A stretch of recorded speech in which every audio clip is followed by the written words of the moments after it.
Hello everyone, welcome to Sreejo kitchen. ఈరోజు వీడియోలో raita recipe. ఎప్పుడు చేసేలా కాకుండా కొంచెం డిఫరెంట్గా ఇట్లా ట్రై చేయండి. చాలా చాలా టేస్టీగా ఉంటుంది. అన్నంతో కానీ చపాతీలతో కానీ సూపర్గా ఉంటుంది అనమాట. దీనికోసం మనం స్టవ్ పైన కడాయి పెట్టేసుకొని కొంచెం ఆయిల్ పోసుకోవాలి, ఒక స్పూన్ అంతా. తర్వాత కొన్ని పల్లీలు, ఒక 2-3 పచ్చిమిర్చి, కరివేపాకు, కొంచెం జీలకర్ర వేసి వేయించుకోవాలి. ఇవి వేగేటప్పుడే కొంచెం ధనియాలు ఉంటే వేసి వేయించుకోండి. నా దగ్గర ధనియాలు అనేది లేదు కాబట్టి నేను వేయలేదు. కాకపోతే ధనియాల పొడి ఉందనమాట, అందుకని అదే పొడిని వేస్తున్నాను, ఒక హాఫ్ స్పూన్ వరకు. ఇప్పుడు దీన్ని కొంచెం కోర్స్గా గ్రైండ్ చేసుకొని పక్కన పెట్టేసుకోవాలి. ఈ పొడి వల్ల మనకి రైతా చాలా టేస్ట్గా ఉంటుంది. ఇక్కడ చిక్కటి పెరుగు తీసుకున్నాను, అది ముందే చిలికి పెట్టుకోవాలన్నమాట. తర్వాత దాంట్లోకి సన్నగా కట్ చేసిన ఆనియన్స్ వేసేసుకొని కొంచెం సాల్ట్ వేసుకోవాలి సరిపడినంత. ఇప్పుడు గ్రైండ్ చేసుకున్న పొడిని కూడా వేసేసుకొని కొంచెం కొత్తిమీర, పుదీనా వేసుకోవాలి. క్యారెట్ ఉంటే క్యారెట్ కూడా వేసుకోవచ్చు. చాలా చాలా టేస్టీగా ఉంటుంది.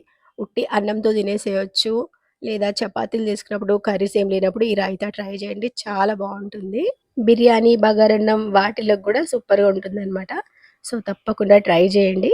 వీడియో నచ్చితే కనుక లైక్ చేయండి, షేర్ చేయండి, అండ్ ఫస్ట్ టైం నా ఛానల్ చూసిన వాళ్ళు సబ్స్క్రైబ్ చేసుకోండి. ఇక్కడి వరకు వీడియో చూసిన వాళ్ళందరికీ చాలా చాలా థ్యాంక్స్. మళ్ళీ ఇంకొక మంచి వీడియోతో ముందుకు వచ్చేసాను. అంతవరకు బాయ్ బాయ్.